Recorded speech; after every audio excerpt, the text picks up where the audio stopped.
Okay, and now I need to stop it there. Okay, well, the music should be stopped on the stream now. All right.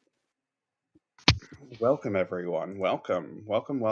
Hello, Captain Planet, Jeremy, Kaku, Mad Cat, Lewis. Wow, we've got a full house today. Yeah, hello everybody. All right. I am going to ask folks that if you are not going to talk, to please remember to mute yourself, as sometimes it does bleed in. We're going to try and we're going to get through this together. Our friend Robo, who normally is one of the main hosts, is out of the office tonight. He is having a lovely time with his getting an upgrade somewhere. And so you have Water Spinner and I taking up the mantle and the reins. Today we do have Quicksilver with us. We have Vish from Quicksilver, and we'd like to welcome them. So, Vish, go ahead, say hi, introduce yourself, and give us a, a 2-second Quicksilver elevator pitch. Yeah, sounds good. Hey guys, I'm Vish, one of the co-founders of Quicksilver. I mainly do things like product strategy, business development, bunch of stuff related to that. A quick elevator pitch for Quicksilver. Quicksilver is a liquid staking protocol, which essentially means you can use your stake in other things while having it staked. Uh, the unique thing about Quicksilver is that we have huge focus on governance and validator choice, which I'm sure we'll get into further down the line. Yeah. Perfect. Yeah, so actually I'm glad that you brought up that Quicksilver is a liquid staking service. So with that, I guess our first question would be is if you could expand on what is liquid staking and how do liquid staking derivatives, also known as LSDs, work?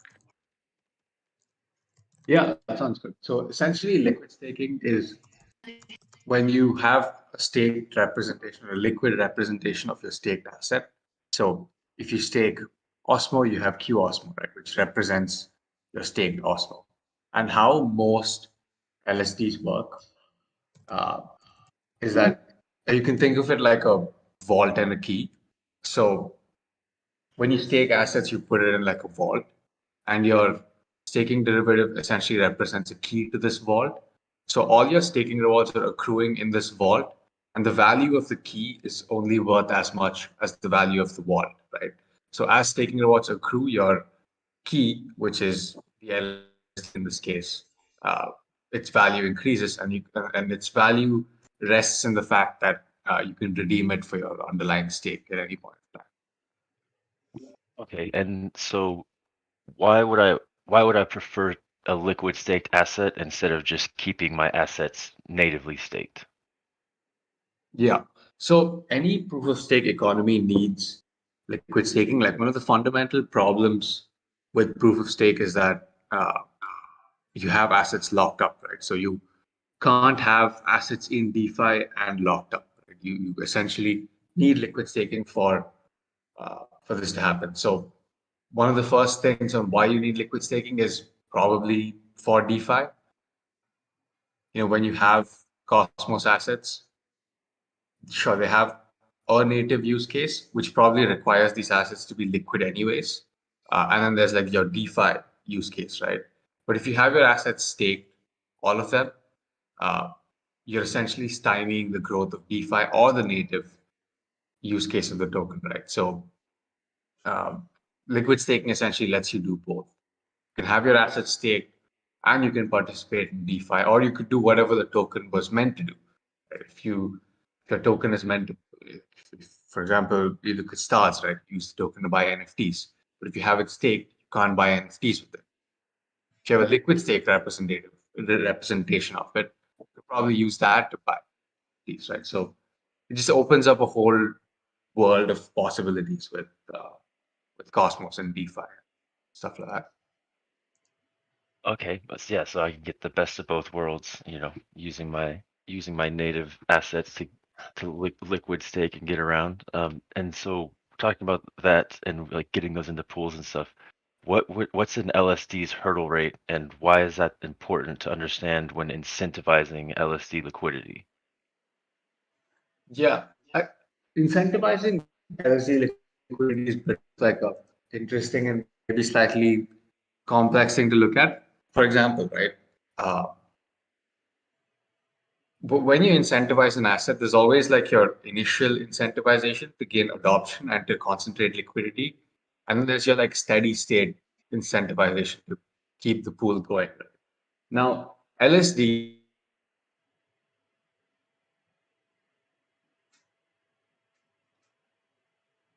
Uh, tonight, did our internet? Okay, interesting. That just happened. consider. The second thing also is that most of these LSDs are going to be stable swap pools because they're correlated assets. So there's very low impermanent loss risk. Uh, so when incentivizing, you probably don't have to compensate for your impermanent loss risk too. And given that it's a stable swap pool anyway, it requires uh, less incentives to begin with. Uh, so like because of these things, your steady state incentives for liquid staking pools are pretty low. And if you take the example of like STE ETH on Curve, right? Today it supports something like $1 billion in liquidity with like low enough incentives given out uh, compared to the liquidity that it hosts. But it wasn't always like that, right?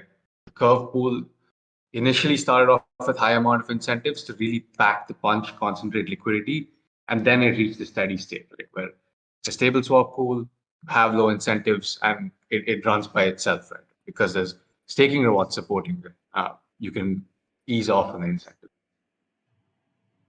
Yeah, that's I do think that's kind of that's personally one of the things I very much enjoy about liquid staking derivatives is just exactly all that, right? Like the need to kind of bootstrap incentivize liquidity pools does get a little bit like a little bit hedged as your asset does see accrual value in the form of staking. And when you do have assets like stars and Q stars that can correlate closely in value and new protocols like stable swap, um, that's just adding a whole new step to DeFi that I think is definitely moving us into a direction of extremely useful use cases.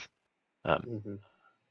so and then just real quick is so just give me a little bit of a little bit of background on Quicksilver, kind of like how Quicksilver is going to bring liquid staking to the Cosmos ecosystem, kind of your architecture, how you guys plan on maintaining pegs and that kind of stuff. Yeah, sounds good. So, uh, Quicksilver, I guess just to give a quick background of the team, the three co-founders we met at Chorus One, where I was actually doing liquid staking research, and our other co-founder Joe actually built one of the first iterations of liquid staking in Hackathon 2018. I think even Sunny was involved with that. So, like we've been involved with liquid staking for a while, but it never really made sense. Right? There was no osmosis for the longest time, so no place to host liquidity. There was no interchain accounts. There was no interchain queries. It simply didn't make sense, right? But earlier this year, all of that became possible. It became possible to have a chain agnostic liquid staking solution because when designing a liquid staking solution in Cosmos, the question was how do we make this scale like 1,000 chains, right? So you need a solution which is a sovereign chain by itself, and it can essentially use interchain accounts to connect to any number of chains, right? So you need that sort of scalability. Uh, so yeah, I guess that informs our first design choice of Quicksilver, which is uh, Quicksilver was designed as structured as a sovereign chain, which uses interchain accounts to connect to other chains, right? In terms of how you maintain the peg, between like a staking derivative and an asset, it's mainly through arbitrage. So it's arbitrage and stable swap pools, right? Uh, if the price of the Q asset being the staking derivative of Quicksilver, drops below its redemption rate, so the protocol maintains a redemption rate, right? Which is how much does the liquid staking pool have when compared to the amount of derivatives that are issued. So if the market value of the asset falls below the redemption rate, you can claim uh, the redemption rate value from the Quicksilver protocol, right? Now, you're required to go through an unbonding period for that, but there's other ways to do it, right? With the liquid staking module coming up, you could use delegation shares to make settlements, and that would make maintaining the peg a lot easier, right? Because if you can have a delegation share that you transfer instead of like unstaking assets, you can arbitrage pretty instantly on staking derivatives. Yeah, and yeah, so your peg is definitely arbitraged quite easily with especially the accounts that you're talking about. So with that, you're talking about the Q assets. What are the first ones being onboarded? What are you guys' plans to bring those to the system? Yeah, we're starting off with Stargaze, I think, which is already onboarded. The front end for that should be live next week. And then we're going to do Osmosis and Juno, and then probably Cosmos Hub by the end of the month. But realistically, we're just waiting on other chains to onboard, enable interchain accounts so that we can onboard them as soon as that's done. Goal is to onboard every single IPC chain. Yes, have onboard every chain and then eventually have a pool on Osmosis for those native Yeah, absolutely. and liquid stake assets.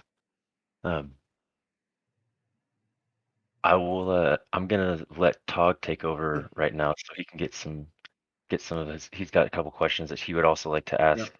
And then after that, we can get into the Q&A section. Everyone that's getting your questions in on the chat, we definitely see those, and we have those written down, and we'll make sure to get those afterwards. Yeah, I have literally been writing them down as soon as they've come in. They're at the bottom of our list to make sure that we get to them. So, a couple of questions that I had. So you did mention that obviously, liquid staked assets are a way for DeFi participants to actually utilize their own assets while also still earning staked asset rewards. So, you know, how else could you imagine Q assets, Q Osmo, Q stars, etc., be used in, do you think that they could be used to leverage lend and borrow positions? What would you like to see for those assets? Yeah, absolutely right. So there's two answers to this question. Like, yes, I'd like to see like lend and borrow use cases or anywhere where you can collateralize Q assets. So you can collateralize Q assets to lend and borrow, collateralize them to borrow stable coins. You could collateralize them to mint an NFT, for example. So any collateralization use case would be very cool to see. Uh, but also another one is governance and things like that, right? Like that area is less talked about when you consider liquid staking derivatives. Like currently, if let's say I'm an atom holder, right? And I have my atom on an osmosis pool. I won't be able to participate in Cosmos Hub governance. But with Right. Quicksilver, that would be possible, right? You can essentially mint Q atom, have it anywhere. Q Osmo could be on other chains, but still use that to participate in Osmo governance. So things like governance and validator distribution, which when you participate in DeFi, you're essentially forfeiting your rights to, Mm. can be brought on the liquid staking layer. And that's like an interesting use case that's less talked about. Yeah, perfect. Absolutely wonderful. And we do have some questions from the community already about the how liquid staked users can participate in native governance. So I'll actually, you know what? It's a good segue. So, how can the underlying staked assets vote in governance on native chains? This was asked by Jeremy Parrish, one of our front end developers. Hello, good to see you around. And I'm actually very curious at how Quicksilver intends to implement this. Yeah. So essentially, when Quicksilver onboards a chain, we open an interchain account in that chain, right? And all of the assets are staked through this interchain account. So this interchain account can theoretically vote, right? Now the challenge here is for the Quicksilver protocol to figure out who has how many assets on what chains in order to allocate voting power effectively, right? So Quicksilver does like a message weighted vote with this interchain account. Okay. And that part is relatively taking account that votes. But the real challenge is figuring out where these assets are and allocating governance power under the hood. So you can think of it like governance GAM tokens, right? Where every user who wants to vote is issued them under the hood. Uh, uh, and that essentially determines how much voting power they have for this Quicksilver account, right? And in order to figure out where these assets are, we use interchain queries to do that. We build this thing called the claims module. So every epoch, which is 3 days on Quicksilver, like Osmosis, there's a bunch of interchain queries sent out, user generated. And this keeps a record of asset ownership across several chains. And, first DeFi integration. So you could have assets in Osmosis pools and use it to claim them on Quicksilver. So once you have that, uh, you can submit your vote to the Quicksilver protocol, and the protocol knows what percentage of this account belongs to you. And yeah. Okay. And actually, a follow up question from the same person. How about the staked assets that don't actually get voted on by their holders? Does that eventually get voted as an abstain, or is it just not voted on at all? So if a user does not end up voting through governance by proxy, their vote would be inherited by their validator, right? And this is where signaling intent comes in. Quicksilver is one of those liquid staking protocols which lets you signal to the protocol which validators you'd like the protocol to stake with. So you can decide your voting power distribution. So if you don't vote, your validator inherits your vote. Like when designing Quicksilver, we wanted to keep it as identical to the underlying consensus mechanism of the chains we onboard, which is Tendermint consensus as possible. So yeah, validators inherit. So what you're saying is, Lewis asked, how will staked tokens be delegated by Quicksilver? How will validators be chosen? What you're saying, correct me if I'm wrong, is that users will be choosing a validator as though they were using Kepler's front end or whatever, right? Yeah, absolutely. In fact, it's actually an improvement on the front end level. And I was talking to Sam Hart about this. Uh, so yes, you'd be able to choose validators and distribute stake amongst them. And you'd also be able to redelegate these assets, right? And what's cool is you'd be able to redelegate these assets while you have it in DeFi. So if I come on Quicksilver, mint some Q Atom, put it in the Q Atom Osmo pool, but I want to change my validators and I'm not happy with them. You could do it on the Quicksilver chain without actually having to move your assets out of Osmosis. So that's one. Yeah. Great. Go ahead, continue. I was just reacting. So yeah, that's one side to it. The other side to it is that currently on Kepler, if you want to delegate, let's say you want to like you want to support decentralization. You want to delegate it 5 validators, right? On Kepler right now, you have to do 5 different staking transactions. You go to validator A, we delegate 25 osmo to them. Validator B, 50 osmo. Validator C, 100 osmo. You have to essentially do 5 transactions. But on Quicksilver, you can do one delegate transaction, and we have sliders where you can allocate your stake to each validator and then just click stake, right? So that's one click, you've delegated to 5 validators, or rather, you've signaled the Quicksilver protocol to delegate to 5 validators. And so that's one UX improvement if you want to delegate to multiple validators in one go. Nice. Nice. So as we've had Stride on the show before, so we're very familiar with how Stride is operating their liquid staking protocol, and it sounds like you're taking a very different approach. Can you give us a little bit of the similarities or differences, or what possibly makes Quicksilver better than Stride? Right.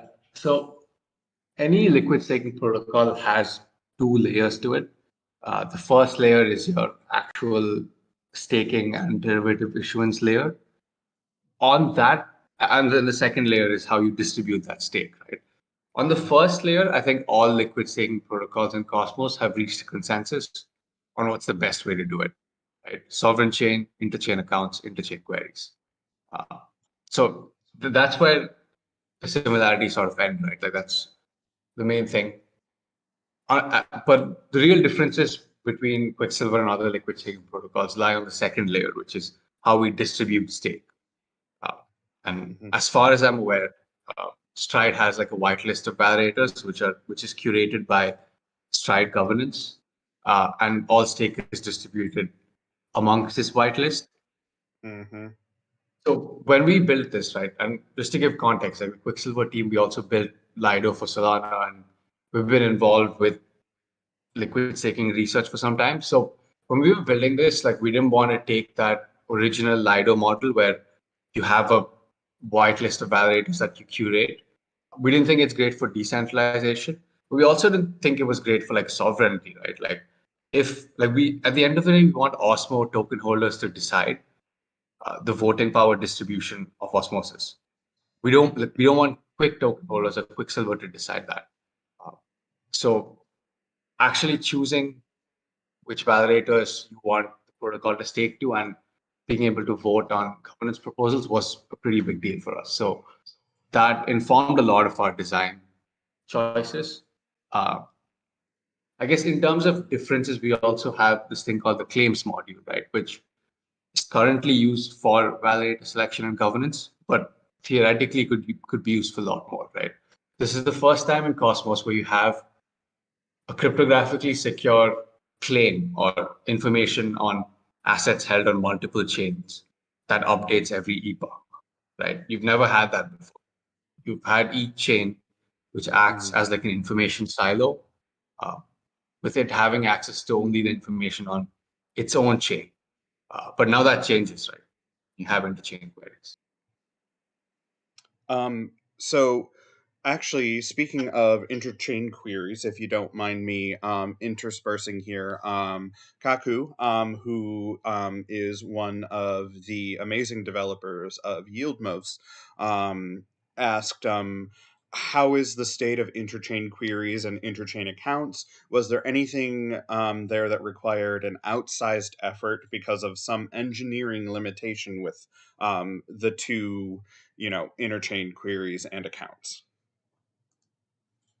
So when we started building Quicksilver, there was no ICA host. So that's something that we had to wiggle through. And I think that's a problem that's solved now. I think I just read an article by Informal published not too long ago about them standardizing the authenticator submodule on interchain accounts. So it's definitely getting there, right? It's becoming a lot more standardized. Interchain queries, it's been a situation where everyone who's built it has sort of had their own implementation. I think Quicksilver and Stride both use the Quicksilver implementation of interchain queries, which we worked on earlier this year. But there are other implementations that I'm aware of. But yeah, I think interchain queries is a bit further away from standardization. Interchain accounts is getting there for sure. I mean, when you're building a decentralized idea across many different self-sovereign chains, it can kind of be a little confusing sometimes on what the best, protocol would be across everyone. So I get that. Is there any plan once, obviously since we're osmosis, when osmosis listings for quick q assets, and is there a plan to externally incentivize q assets on osmosis? Yeah, absolutely. I think ASAP would be the answer to the first question. Like Osmosis is going to be Hmm. our primary place where we host Q assets. Uh, and yes, we're definitely going to externally incentivize these assets. We were initially waiting for like stable swap. We were Hmm. like closely communicating with the Osmosis team. But I think now that's pretty much there, even on the front end. Yep. So as soon as we mint these Q assets, there'll be pools on Osmosis, and um, we'd probably expect external incentives to come in around Feb. Uh, so we sort of want to time this around like the liquid staking module launching on enough chains for it to be viable. But yeah, we're definitely gonna. That's great. And So that would bring in the question of the quick token. One, let's go through the basics. What is it going to be used for? Um, what is the quick token going to be used for? Is it simply just as a staking token, or can you also leverage it in a different way on Quicksilver or off of Quicksilver? Right. So the quick token broadly has like four use cases or four areas of utility. The first one, as you mentioned, is staking. Right? You stake quick to secure the Quicksilver chain. Uh, the second one is transaction fees. You pay transaction fees on the Quicksilver chain in Quick. Uh, the third sort of utility is governance. You stay quick to vote on Quicksilver governance proposals. Now, these three are pretty standard for most Cosmos staking tokens. The fourth one is that the Quick token also acts as an index of sorts, where staking rewards fees are constantly airdropped to Quick stakers, right? The fees that the protocol generates. So the way we're thinking about it is if you stake Quick, uh, you have access to staking rewards in Osmo, in Atom, Juno, Stargaze. So Hmm. you can essentially get exposure to the entire ecosystem by staking. That's actually really novel, I would say. It's not something that I think that we have seen before, which is great. Anyone in the chat, correct me if I'm wrong if we've seen similar things, but I think that's pretty novel.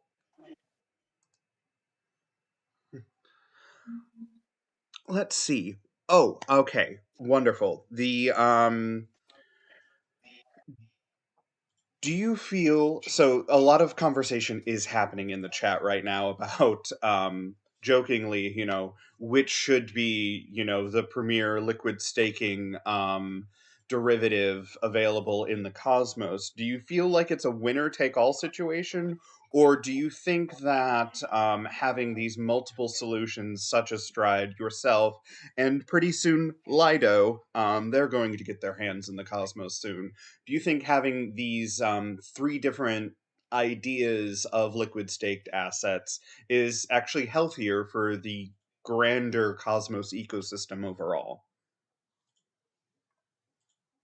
So I think having multiple liquid staking providers is much more secure and overall more conducive for the ecosystem, even in terms of the features we ship, right? All of us will be Hmm. constantly shipping these features. Now, I don't think has been in Ethereum probably on Solana. And the reason I think this is because of the liquid staking module. So just to give a quick context, like listeners, the liquid staking module essentially lets you transfer delegations from your native staking position into a liquid staking position, right? But what the LSM also enables you to do is transfer your assets from a liquid staking protocol to another liquid staking protocol without unstaking, right? Liquid staking has been a winner takes all sort of market on other chains because uh, you had these early liquid staking protocols which galvanized all of the liquidity. Uh, and then nobody would want to leave the staking derivative, right? Because you have to go through the unbonding period. So there's no incentive to delegate to another liquid staking protocol. And this has led to all sorts of centralization issues on Ethereum, right? On Right. Cosmos, we can avoid that by first having a bunch of liquid staking providers, which we do have. So that's checked, I guess. Uh, but also by like moving stake around different providers, right? Which the liquid staking module enables you to do. So I think it's going to be a very different dynamic in Cosmos and something that to be watched out for. Yeah, I honestly think it's very interesting, especially since, the number one cause of that centralization problem we see in Ethereum, um, you know, per I would say pretty much anyone could agree with is actually getting their hands into the cosmos, hence the drama. um but I think that hopefully everyone here can see that having multiple different options is better for a more open market and a more open market economy, because it's not necessarily winner take all. It's how do you want to operate your finances, and the you know trust that you want to put in one protocol or the other, which is something that we all talk about probably on a daily basis. um, and it's an experiment, just like Mike said in the chat. It's an experiment, and why not test the waters. So before we get into some roadmap questions, Water Spinner, I know you had another question that you wrote down. Yeah, yeah. So, Vish, I just wanted to. Liquid staking is still somewhat foreign to me. I still need to wrap my head fully around it. So, I wanted to get back just for a quick second about talking about like voting, and voting rights. So, if I go and take my stars and liquid stake them and redeem Q stars, and I select my val set and all of that, but then later on I decide on Osmosis to just sell those Q stars without redeeming anything. um, Yeah. does that affect my my vote ability, or my stake at all? What I guess how does it affect it? Yeah, that's a good question. So essentially, when you sell your assets, you lose your right to vote and stake. So the way we do this is that we calculate uh, your ownership one epoch prior, right? So if you sell your assets in this epoch, your voting rights and stake distribution rights gets inherited by the owners of the liquidity pool, right? Like your GAM token holders. Yeah. Okay. When you sell your assets, you're not sending it into oblivion. You're essentially giving it to the liquidity providers for you to Okay. gain another. Yeah.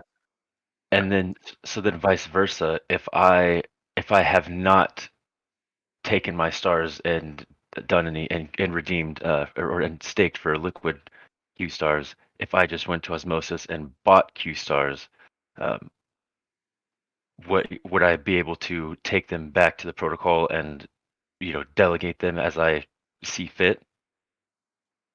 Yeah, yeah, absolutely. So once you go on to Osmosis, acquire your Q stars from an epoch onwards, you'd be able to change your validator distribution, vote with Okay, it, whatever you want. that's pretty cool. That is all right. That is much different from what we've been exposed to thus far, and I think that's Yeah, really interesting. Um, yeah, that's so exactly what it was. yeah, yeah. So let's do a general overview of what the roadmap for Quicksilver looks like for 2022. Right. So currently we're pretty focused on onboarding as many chains as possible. So, within the first quarter or so, we hope to get 5, 6 chains up on Quicksilver. So that's one area we're working on. We're also trying to make the whole claims process a lot easier. So there's a few things to solve here, right? Which is essentially how we can and on other chains, right? Because you have to get both of them to sync in timelines because all of our querying happens one epoch prior. Uh, so we have to historically query on the Quicksilver chain too. So this is probably more of like a Jan thing where we fix this and get signaling intent and uh, signaling intent up. Probably around March, we're planning to get governance by proxy up all in one go, right? So once that's up, all voting would be possible. So that's as far as we have planned. There are a few ideas, right? What we could do afterwards. Uh, Mhm. we're thinking about tentatively like an LSM marketplace. We have all of these delegation shares, but there's no marketplace for them. So you can onstake the assets instantly with that, right? You can unstake Yeah. your assets for LSM shares and then liquidate them on this market. So that's something we're considering. Cosmosm is definitely on the list also for 2023. So we're going to enable permission Cosmosm, I guess similar to what Osmosis has done. Hmm. We hope like our interchain accounts and interchain queries infrastructure can be reused Hmm. for anything that people want. Uh, I've heard some interesting ideas about like uh, protocol politicians of sorts building on top of Quicksilver. So you could deploy a contract on Quicksilver and say, hey, delegate your governance power to me. I'll make choices for you, or some sort of validator indices popping out where somebody builds a contract and says, hey, you're new to Cosmos. You might not know these validators, but if you trust validators that and distribute stake accordingly that I think are best. And I monitor these validators constantly and I change the voting power. So things like these can be done with Cosmosm and Quicksilver. So excited to enable those use cases also in 2023. So you're kind of suggesting that a possible use case might be, something that kind of popped up in the Ethereum layer 2 ecosystem not that long ago. Basically, vaults that people could quote unquote drop their assets into and have it be basically having a financial advisor already work on and, you know, manipulate how their funds are being used for the best possible yield or for the most degen validators or, whatever have you, right? Yeah. Yeah. But I guess in this case, it's not about the yield. It's more about, the best validators that don't get slashed, contribute, back to the community, that kind of thing. Or like, Nice. all that could be done with governance too, right? Yeah. But yeah, Yeah, no, again, that this is that's just, really cool. yeah. And obviously, this is just one way to go about it. Once the Cosmos infrastructure is up, you can make any sort of governance contract. Right? Like you can go crazy with the governance experimentation you can do. And yeah, just need to build that core infrastructure to enable all of this to happen. Yeah. Um I definitely same Wiggle mentioned, I wonder if it's possible to measure each LSD's how each LSD contributes to decentralization over time. So, something on Quicksilver's radar in the future, past March or whatever, is maybe is data collection or you know analysis of how Quicksilver's assets are helping potentially further decentralize each one of their chains that they have assets on. Yeah, I mean, that's totally possible to do. Uh, it's possible to figure out how many validators the interchain account of the liquid staking protocol is delegating to, and at what weight.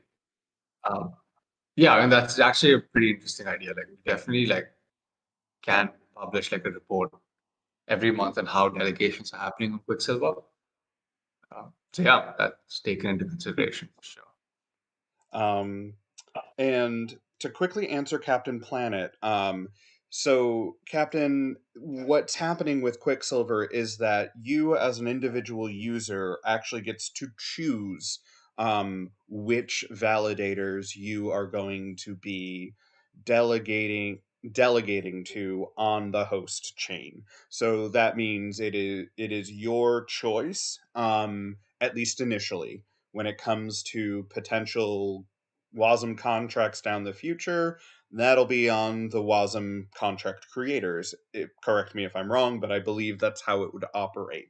But otherwise, quickly, before an hour is up, does anyone have any other questions?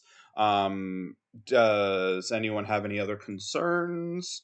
I know that oh god, I don't even want to attempt to pronounce your name. Archigog. Um, he says, or they say, I hope this doesn't lead to whales centralizing a bunch of staked assets. And Vish, I'm sure you can, ease this worry, but from my perspective, from what I've heard thus far, it sounds like it's very much up to the individual user. So therefore, you do have that potential risk of somebody with a lot of stake in one asset or another to end up with a lot of, Q of asset of another, but that's just kind of the nature of, crypto. Yeah, I think the way we're thinking about it is that uh, the like decentralization of Quicksilver would only be as decentralized as the stake on the native chain, right? So the stance we've taken is hard non-interference. Like, we're not supposed to be the ones determining stake distribution. Yeah. All right. Yeah. I mean, it makes sense that you as the protocol don't really want to get involved in that because, I mean, you've been in the Cosmos ecosystem technically a while. You've been around for quite a long time. The idea was born in 2018. So you're very well aware of the type of drama that can happen when protocols themselves start to um, assert their opinion in financial ways, let's say. um, which I get why Quicksilver would want to stay out of that. Yeah, that's. I think on the liquid staking layer, that's a good way to go about it. Right. Just to not be opinionated. Right. But again, there's nothing wrong with opinionated systems either, right? It's just having that diversity of stake distribution methods. That's what you actually want. You don't want one form of stake distribution dominating chain by 40%. That's harmful either way you put it. I mean, any way you put it. Yeah. Yeah, definitely. If no one else has any immediate concerns or questions, I'll give everyone a moment to type their responses. Oh, Merkel. I believe Merkel is one of your other friends, Vish, um, in the chat here of the voice chat, making some funny jokes. If no one else has any concerns or comments or questions, where can people get connected to Quicksilver on a community level? I mean, you guys definitely join the Quicksilver Discord. The follow us on Twitter. Updates there. Our Telegram group is also pretty active. You can ping us any questions there, and be there. Yeah, I think Merkel is just posted or Discord and Twitter. Yep. Chat. Okay. Beautiful. Beautiful. There it is. There it is. Wonderful. And if so, thank you so much, Vish, for joining for joining us. What we're going to do for the next 10 minutes is what we like to do here, since we're, the support lab of Osmosis. We like to try and do some live support. Feel free to stick around if you would like, but I do know it's early in the day for you, so if you need to get actually working on some things, no hard feelings if you got a dip. But for the next 10 minutes, yes, thank you for your time. For the next 10 minutes, we're just going to Jeremy says when list on Osmosis. ASAP. Absolutely. ASAP. Okay, great. As soon as Quicksilver has it, rolled up and all secured and good, I'm sure we will see it flow onto Osmosis as quick as possible. So does anyone have any questions for live support? Anyone have any concerns, question marks, regarding governance, regarding support things, how to log into your Kepler wallet? We're here for you. And if Vish can answer anything Quicksilver wise, I'm sure he will. I would say the best way to help out a protocol is to participate in the community and to be a very active member of a community.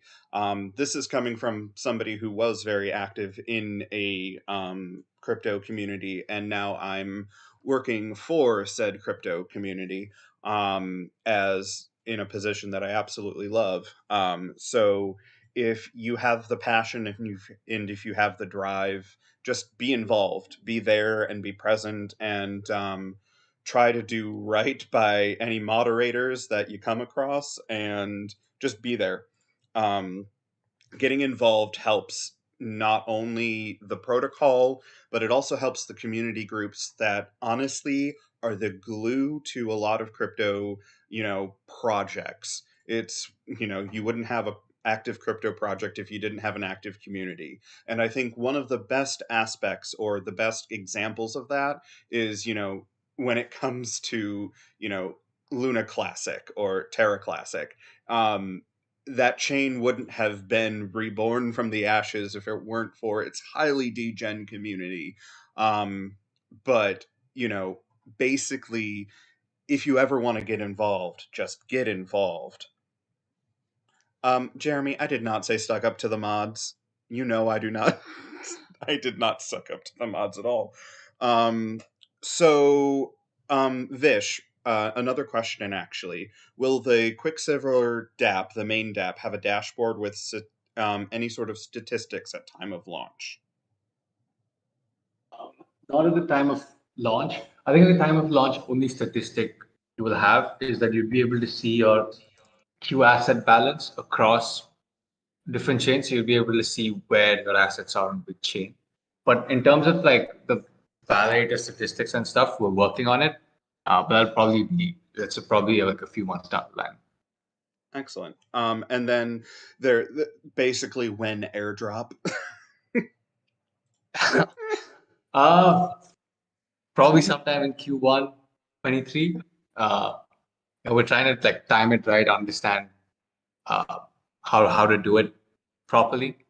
Yeah, like, definitely like we had an airdrop strategy but like we need to adapt it for today's situation, Mhm. right? And make sure Right. people get the right things out of it, and like the protocol grows. So yeah, it's happening Q1 23. So this is a good question. Will you cover the undelegation time at first? So hopefully, when the LSM comes around, you wouldn't have to undelegate. But on chains where the LSM doesn't exist, the airdrop will account for that. Yes. Okay. Excellent. Excellent. Um, so yeah, Merkel put in some good information about the airdrop as well. Um, And we have, 6 more minutes. Does anyone else have any general, interchain questions? IBS, why asset not transfer question mark? How do um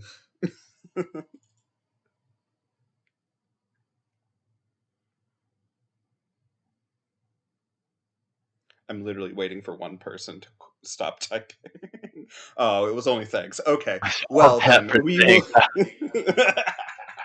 All right. Well, then we will leave it there for tonight or in the day. Thank you so much, everyone. And thank you again, Vish, for coming on and talking with us. We will have a complete live replay of this up on our YouTube, which I can give you the link to. We are still working on getting past episodes up on that YouTube. Your boy here has been moving, so I have not had stable internet until now. So thank you again, everyone. If you have any questions, don't be afraid to reach out to any one of the moderators, either here in the Osmosis Discord, or if you're heading over to Quicksilver's Discord, ask them over there. I'm sure they're just as helpful and intelligent over there. And if you ever want to see a certain protocol or see a DAP come onto this show, don't be afraid to reach out to either Robo, Water Spinner, or I, or submit a ticket here. We do listen to pretty much any and all suggestions. However, I do know we do have someone planned for next week. Right, Water Spinner? Yes. Yeah, we do. Okay, good. I wasn't talking out of my ass. No, no, we do. All right. Thank you, everyone. Have a wonderful day and be safe out there. And, never give out your seed phrase. Yeah, that's for sure. Thanks so much, Fish. And yeah, look Thank out, you. guys, for the next update for our guests next week. Yep. All right. Thank you, everyone.